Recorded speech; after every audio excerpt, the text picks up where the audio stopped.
Good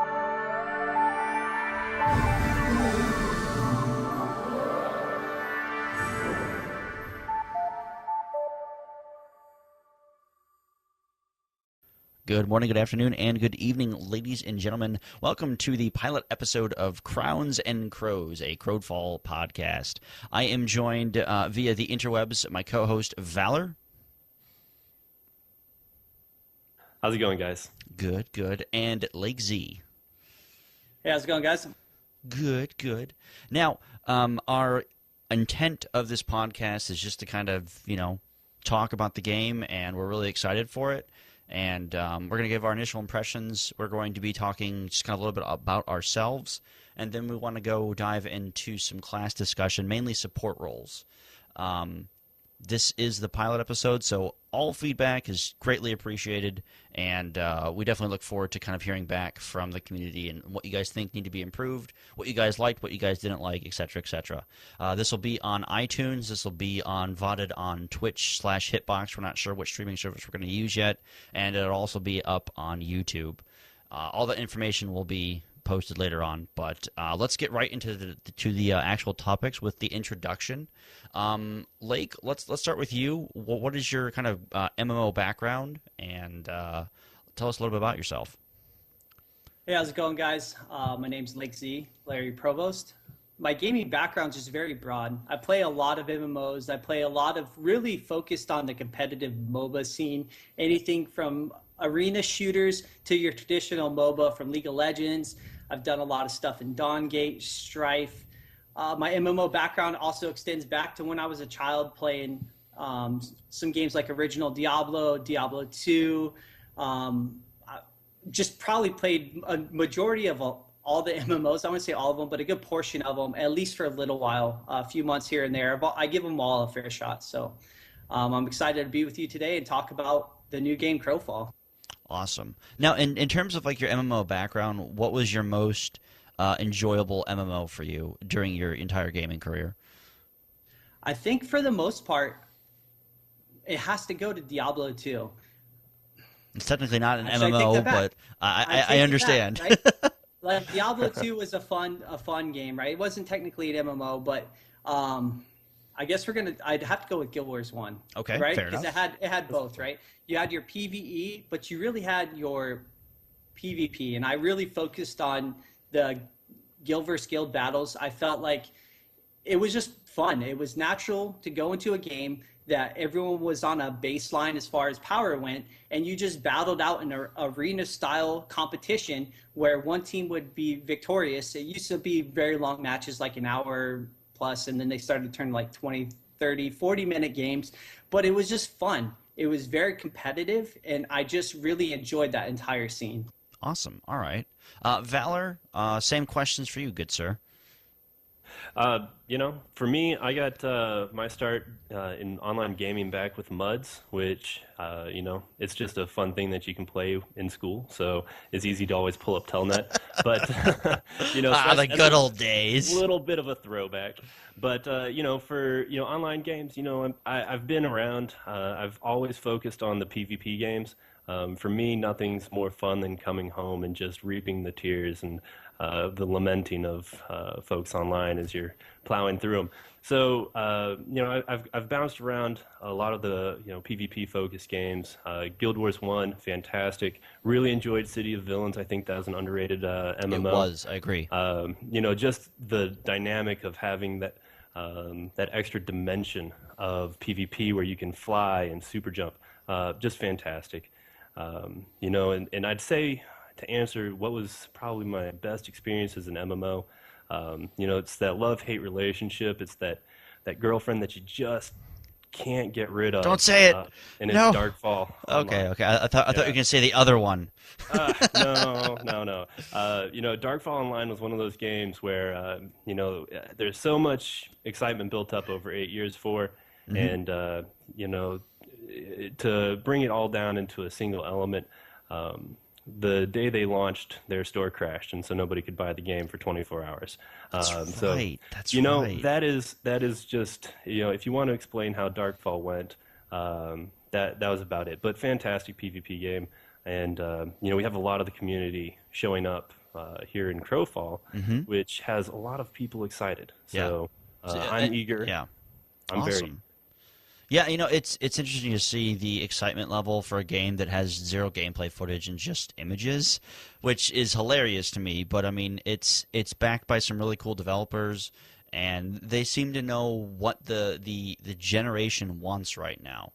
But hi, I'm Bazeleel. I'm going to be your kind of moderator for the actual podcast. You get to not listen to my ugly voice all the time, even though I like to talk. My gaming background is I actually mostly in FPS games. My MMO experience kind of started off with Ultima Online, moved into EverQuest, World of Warcraft, and I played that for way too long, just way too long. My most memorable experiences were probably in WoW. I was part of some of the top North American guilds in WoW at the time for Vanilla and Burning Crusade, so I got a lot of world firsts and that kind of stuff, and that was a lot of fun to me during my time when I had thousands of hours of free time, no responsibilities and everything. So I really enjoy raiding, and then I got into competitive PvP. And I've been pretty much doing that kind of ever since in terms of MMOs. I'm a huge PvP crazy person. So WildStar kind of filled that a little bit for me, and then it just really tapered off, and I was really disappointed. So if Crowfall can deliver, it's going to be a really cool game. So now that we have the introductions out of the way, the first impressions I think are really important when it comes to Crowfall. And the reason I say this is because when we have certain abilities like social media and developer interaction with kind of combined with our community focused and driven kind of community that we have, do we think that first impressions are still valid when it comes to MMOs? Because there's just so many thrown out there. Valor, I'm gonna give the first answer to you.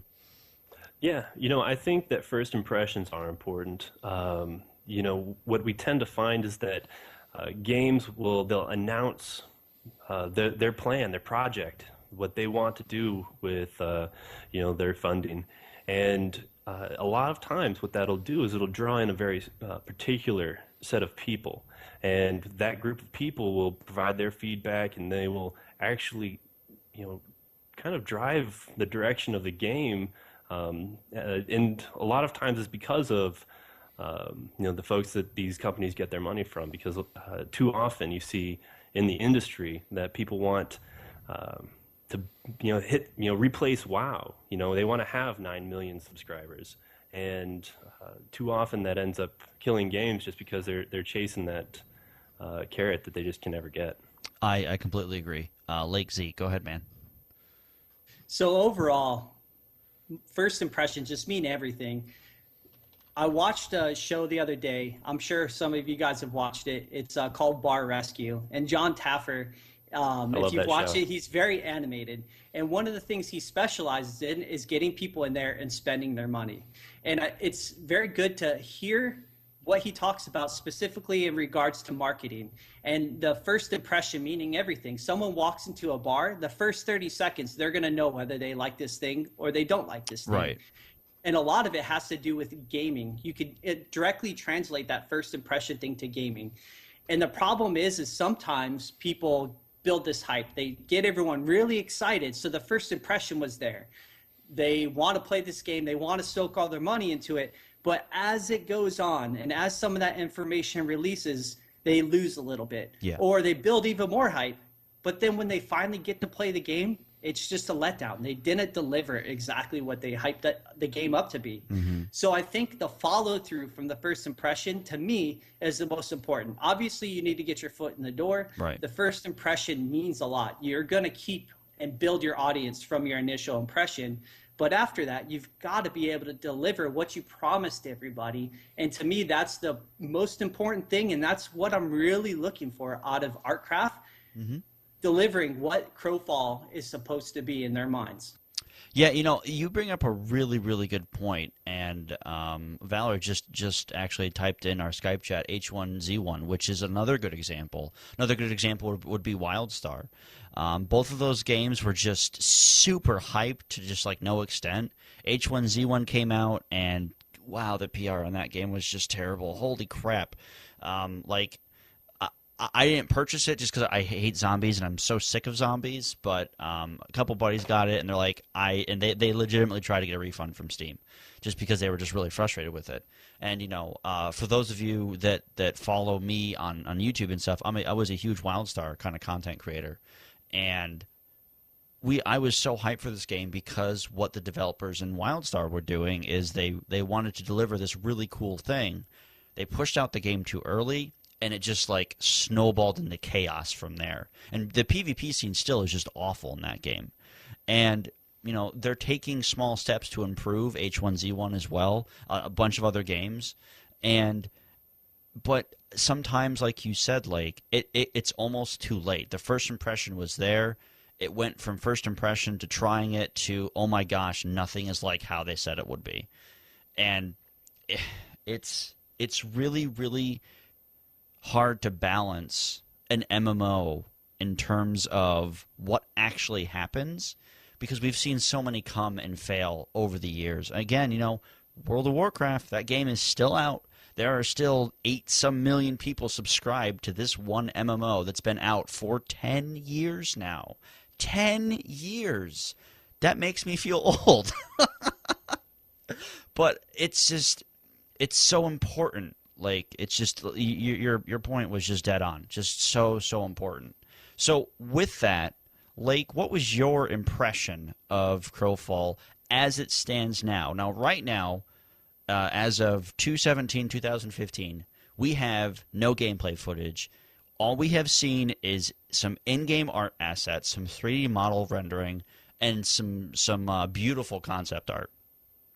And I mean, so kind of take our first impressions with a grain of salt, because we can't be like, I saw someone that did a review on YouTube for Crowfall, and I'm like, review on what? So, Lake, what was your initial impression when you first heard about this game? So I think in order to figure out what the future may be like for Crowfall, you really have to look at the past and who's involved in this game. And that was my first direction. When I seen this game and I heard about the launch, heard about it, right? The initial thing was the play to crush. Everyone went on. We got to see who was behind building this game up. Mm-hmm. And you just got to see that it was Todd and Gordon. And you're like, okay, they have a very good background. Yes. They have some great experience. The team behind them has the experience to deliver. But you weren't buying into it just yet. At least I wasn't. Exactly. As the game started to build up a little bit, we got a little bit more information, and they started to trickle it out just perfect. And I think someone from LOTD said it best. It's like they're good fishermen. They threw out the good lure. They threw just enough to where you'd bite, right? Mm-hmm. They'd catch you, and then they'd catch your friend, because the next week they would release a little bit more, and they'd catch that person. So overall, they released the information. They built the hype up. Mm-hmm. They've promised a lot, but what really, aside from the art and the actual, I guess, screenshots that we've seen, is the dedication I've seen from the crew on the forums. Yeah. And the fact that they were openly admitting some of the mistakes that they've made in their other games. And you just got to see some of the forum posts of the passion that Todd and Gordon and Tully and everyone else is shown in this game. And it's very easy, as someone that's played games for as long as we all have, right?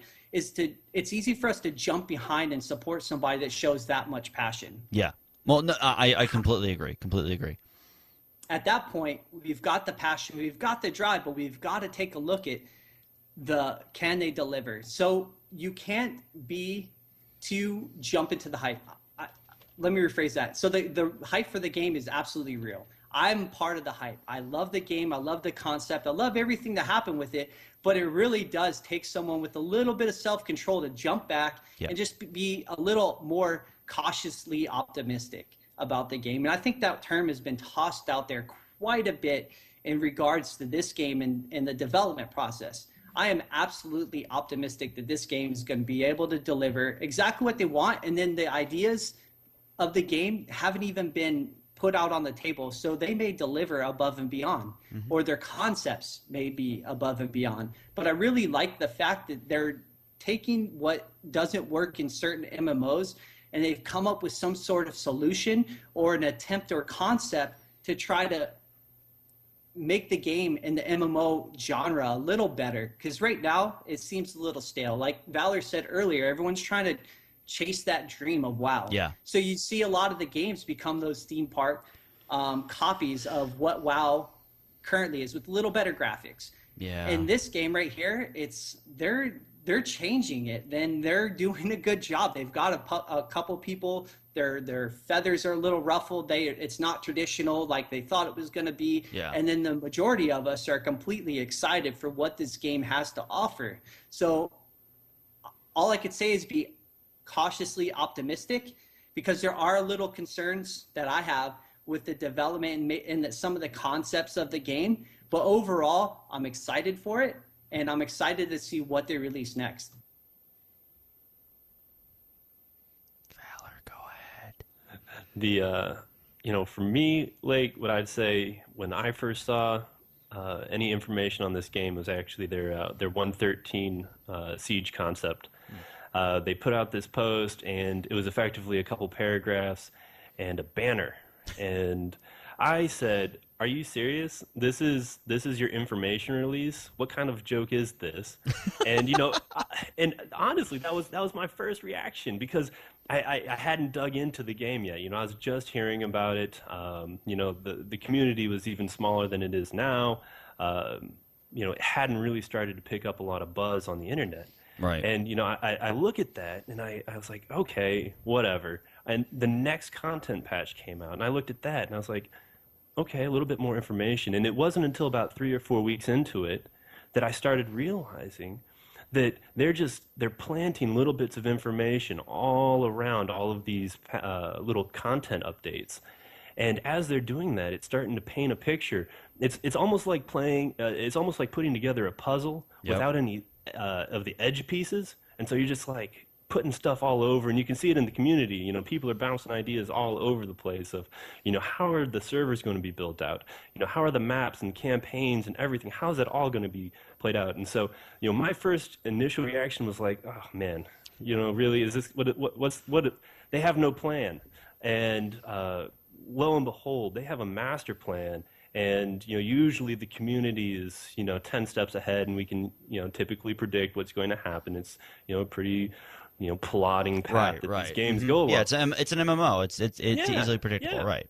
And here we find them just planting all this information, and now I am excited. I haven't been this excited since Age of Conan.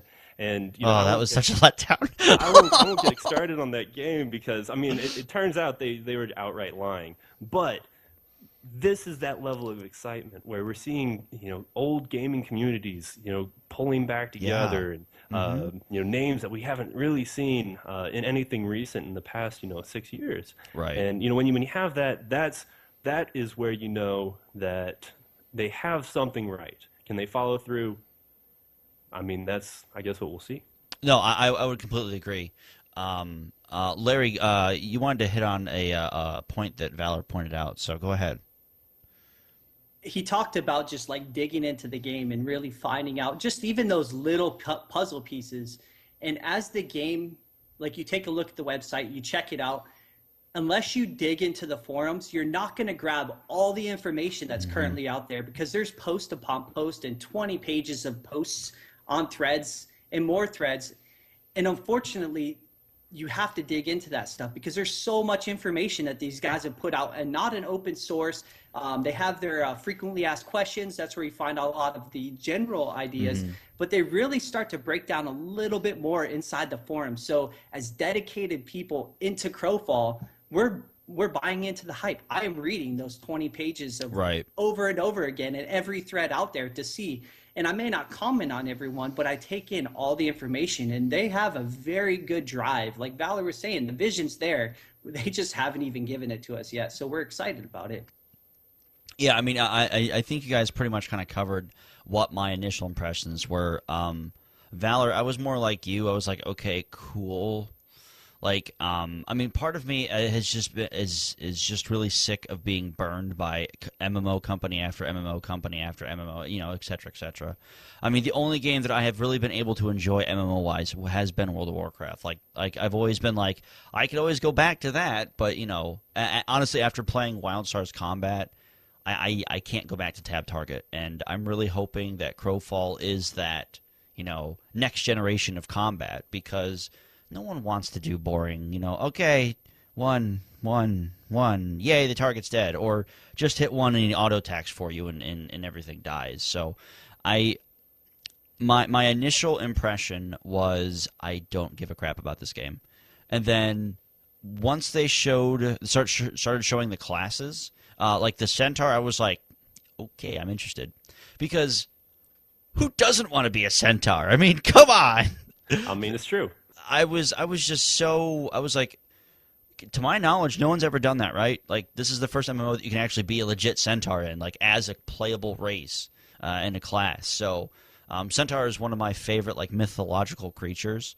So, it's really cool to kind of be able to do that. And, I mean, yeah, both of your initial impressions pretty much mirror mine, so I think we don't need to kind of delve onto the topic anymore. But the kind of meat and potatoes of this pilot episode is class discussion, mainly support.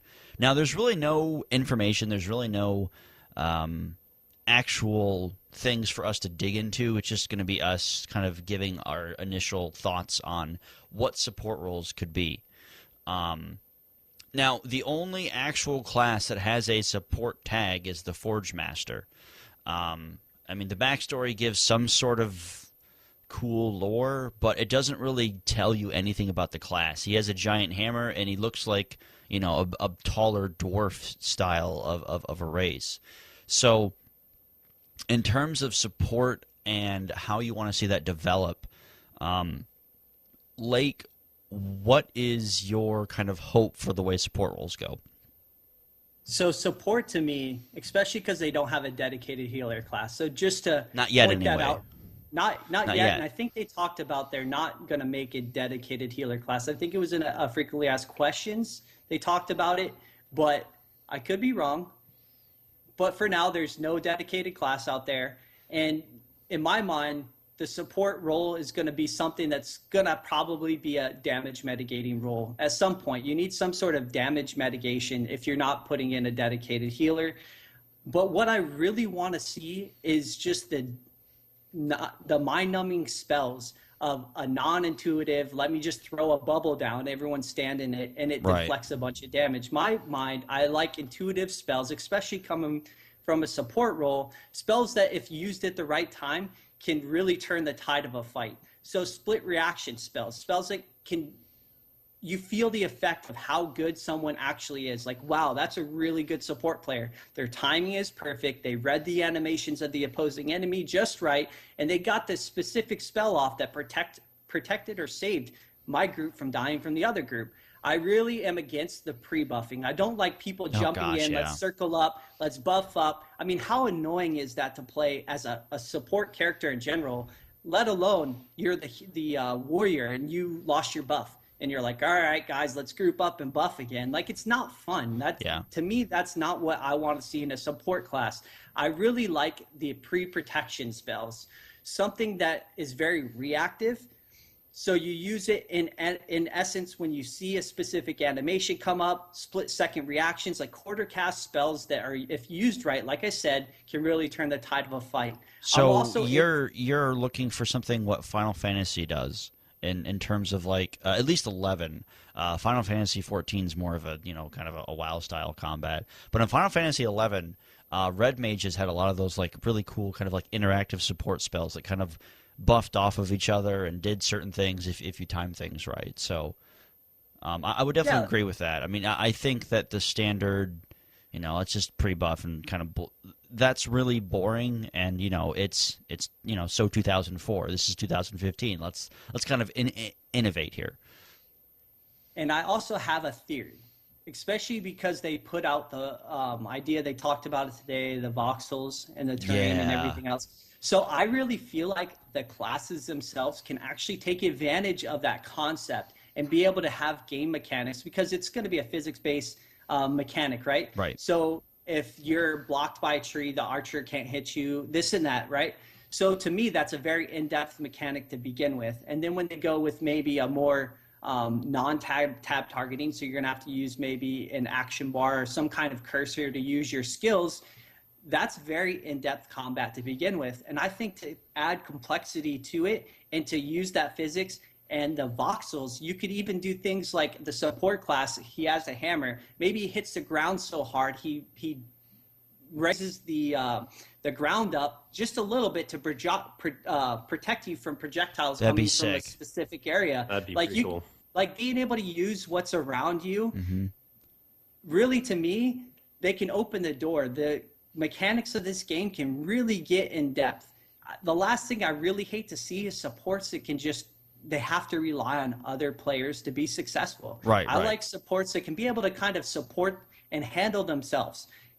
In my mind, I really like someone, especially because this guy's got a hammer. You think of it, you really want him to kind of maybe be in the front line and be able to buff your frontline carries, whether it's damage, whether it's a little bit of defense, but maybe they take away that single target or AoE damage and they give him more of a protection style base, but he could still do damage. Like, no one wants somebody that just sits in the back and doesn't do anything, and if someone gets on them or some kind of assassin, they just die because they don't have the ability to do anything themselves. Right. So I really feel like Crowfall's not going to go in that direction, but at the same time, that's just something I really want to see out of a support class, is someone that's just able to handle themselves if need be, instead of just getting YOLO-doloed by somebody running down the street. Yeah, no, that totally makes sense. Go ahead, Valor.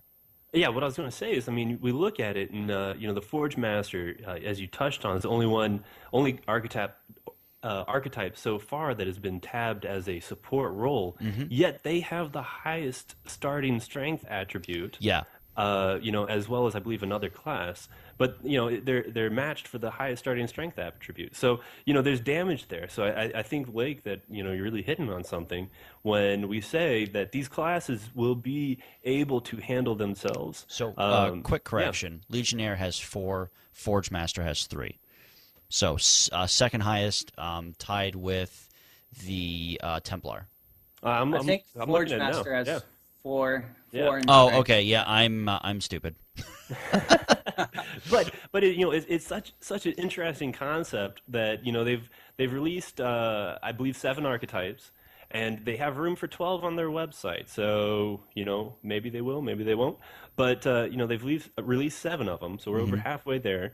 And of those 7, the support class is matched currently with strength. Now, attributes, as they say in their asterisks, could change, and people will build their classes how they want. But I find that very intriguing. Well, another thing that I found really interesting is the assassin, which I love being the assassin character. I love being the rogue. I love being the stalker. That kind of stuff. So it will be interesting to see if the assassin also allows some sort of support role where it's just constantly debuffing and constantly bleeding the target or something to that effect. Because in the archetype kind of page, it says specialist. That's all it says, and it has like a little, a little raccoon thief mask. So to me, that tells me it's going to probably be a stealth class, which is fine. Stealth classes are not broken. Calm down. And then it's going to be some sort of maybe battle control style character, which, I don't know, maybe, allows the tank to do something more or something. Like, it's really hard to kind of pinpoint how certain, like, what they actually mean by the roles, because, I mean, obviously tank is tank. I mean, that's pretty straightforward. Specialist, that could mean, like, so many specialists in stuff. I mean, and then we look at the new class that was just announced, which is the Stalker, and not Stalker from Wildstar Stalker. It's a ranged DPS. So, and then the picture that we got was kind of like a bow and arrow style of class. So maybe this class could even go into the support role and just use traps. and just like use certain abilities that he has, kind of like Batman type of thing, where he just has like this utility belt of just everything. It's just I'm really, really interested to see how they're going to develop their classes. Support roles for me have always been like my go-to style of class, but I've always enjoyed the stealthy kind of assassin stuff too. So do you guys think that we're going to see like a complete 180 on certain archetypes that we're actually used to, or do you think they're going to try and keep things a little bit similar so they don't throw a lot of people off? Lake or Valor, go ahead, man. Yeah, I'm going to go ahead and cut in on this one, Lake. I'm sorry. I think what they're going to give the players is the opportunity to choose, based off of how they've announced their plan for building out your classes, as combined with all the technology they're putting into the environment and how much can be destructible. I think they're really going to allow players to pick how they play their class. And if you're going to play the Fae, the assassin, are you going to be a stealthy person and you just go off and you're the best solo person but you have no use on a team? Right. Are you going to be a scout? Are you going to be able to lay down massive amounts of CC? I mean, there's a variety of different things. Same thing with the stalker. And so that's I really believe that it's going to come down to how players want to play. Yeah. And when you put all of that together, how is it going to work out in a team? How do you balance that? How do you keep it from just becoming a flavor of the month? Man, that's a big task. I do not envy them that job. So, Lake, in terms of flavor of the month, how do you see that playing a role in the sort of support kind of mentality that we have current generation MMO and what they're possibly trying to do with Crowfall?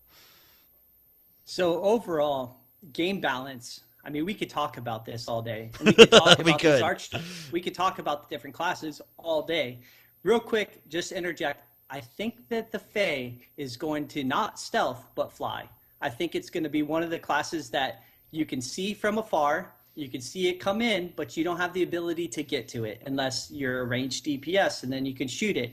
But I think with its wings, it's going to fly. I'm okay with that. It's going to get in there, and which is different, right? So if it's the only class that flies, you could technically call it an assassin. You don't need the stealth mechanic. Flying actually takes away from the problems that stealth has to do to begin with, because it's not target. You can't target it when it's stealth. And, it gets very frustrating for players. But if you see this thing flying at you, it's very much targetable. Yeah, your melee can't get to it, but you can damage it, right? So you can damage the Fae. Now back to the fact that we talk about the play style. I think, in my mind, that it's going to very much be a scout class, generally used in that sort of, or a debuffing class, depending on how you build it. But I think it's going to have more intuitive block mechanics to kind of buff its ability to kind of be in more of a melee form. So more of a, you activate this spell for the next 6 seconds, you block incoming projectiles by 50% or something. I'm not saying that's what you should do. What I'm saying is an intuitive spell or something that you can use at the right time when you're being focused to help you survive a little better. I don't think they should be naturally tanky, especially if they're built or they're designed to be a lot of single target burst damage. It shouldn't be tanky at the same time of being able to get in there, burst somebody out, not really die, and then fly back up or do whatever they want. But that's just not balanced in my mind. So game balance is very tough, and it very much shapes the current flavor of the month. So you talked about the stale. I think you mentioned the stale things that have to do with MMO and the flavor of the month, and overall just PvP in general. They do kind of go into a flavor of the month, things not being balanced perfectly. So certain things are just going to be used all the time. It's just the fact or the way it is.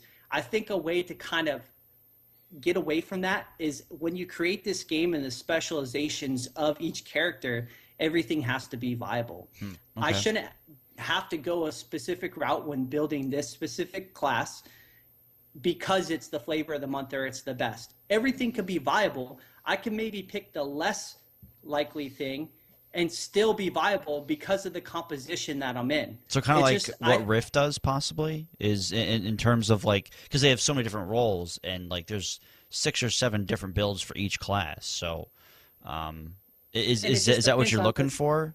Right, and the composition that you have it with. Because if you make something to where it has to be this, it's the strongest way to play this character, then things become unbalanced. I should be able to play a tanky mage if my composition around me has everything built into it to be able to support that style of play. Okay. That's my idea behind it. Everything has to be viable. And then that takes care of balance kind of on its own.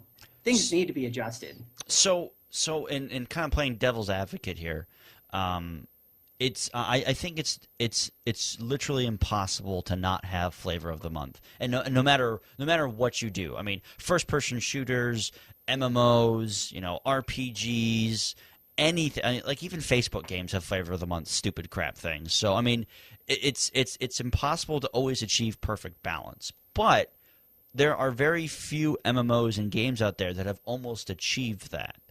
I think that it just takes dedication from the dev team to really want to listen to their community and listen to their player base.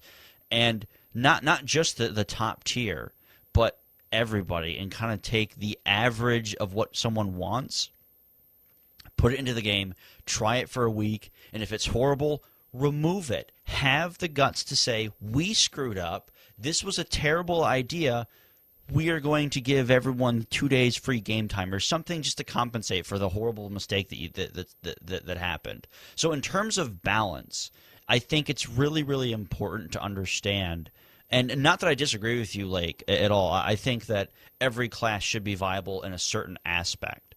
But I think it's also really important to remember that we will never be able to achieve absolute perfect zero. You're absolutely right. You're not going to be able to achieve perfect zero. You're not going to be able to have the perfect balanced team. And that's understandable. It's just the way that it goes. Your spells, especially if everything's just really in depth, you have so many spells or skills, you can't balance it all because one thing's going to be very strong relative to another thing. Mm-hmm. But sometimes flavor of the month in general, especially in competitive play, there are certain things that are very strong.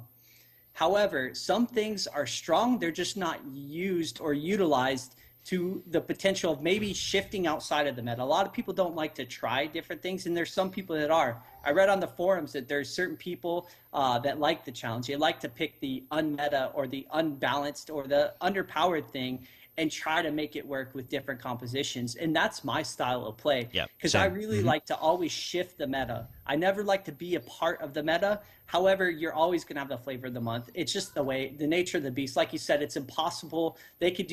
In order to do that, you'd have to patch at you'd have to patch all the time, right. And you can't do it. It'd just be it's a cat and mouse game. Once you patch this thing, then this thing becomes too powerful. So it's just a give and take that, we have to understand. But I think a good starting point is really making sure that everything, at least class-wise, and your options are definitely at least viable. I want to cut you off here real quick. I'm going to point out a couple things about this game that might actually be able to help address this. And you have to consider that there are going to be a variety of server rule sets. So what one thing might work, as you're doing whatever character progression, on that particular campaign that might last a week, might last 2 weeks, 6 months, a year, whatever it might be, it might not translate over to the other. And if they have the variety of classes of, if they have 12 archetypes, and then they allow you to build them out how they are, and you're limited to a set number of characters. I mean, it might not be easy to bounce around flavor of the month, and they might embrace that random and ever evolving meta, like Guild Wars 1. Yeah, they never tried to stop the meta. Yeah, they just embraced it and adapted. And yes, they'd fix things that were broke, but it was. That's the Crowfall team. They've said this. ArtCraft has said what we want to do is we want to have you break the game, and then if it doesn't work, you know what? It was a short little campaign. It's over. Start again. Now you know. No, I would 100% agree. So we honestly could talk about this stuff for the next 5.5 hours, but no one wants to listen to that for 5.5 hours. That will be something that we will kind of save for later. This pilot episode was just kind of meant to really just kind of give some butter on our bread, and then the next week we'll give you the jam and potatoes and carrots and pickles to complete your sandwich. And that sounds like just a disgusting sandwich, but it is. I've never tried it. Don't worry. I think the best thing that we can do to kind of close the show out is Lake. Where can everyone find you on social media? You guys can find me at mainly I'm on Twitter. Twitter.com/LakeZ_. And that's where I hang out, or you can check out our website at lotd.com. That's another spot. It's that we .org. .org. Gosh, get it right. I'm like looking at so many .coms right now and messing with some things. My bad. However, check us out there. Thanks, guys, for checking out. Obviously, we can't touch everything we wanted to talk about. We didn't even talk about all the archetypes, so tune in for next time. Yeah. Valor, go ahead, man. I operate off of the lotd.org website. I've been working with that community for a while. Lake, he's kind of the social media guy, so I really try running a lot of stuff through him. So if you can find him, you can usually find me. And, I'm excited. There's so much to talk about, and we didn't even get into really any PvP stuff, and that's what we all love. Yeah. So, you know what, guys? Next week.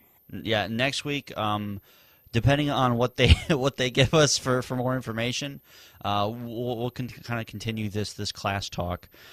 But you can find me on Twitter, YouTube, and all this other fun stuff. Just /Bazeleel, pretty much any social network. I've made it pretty simple.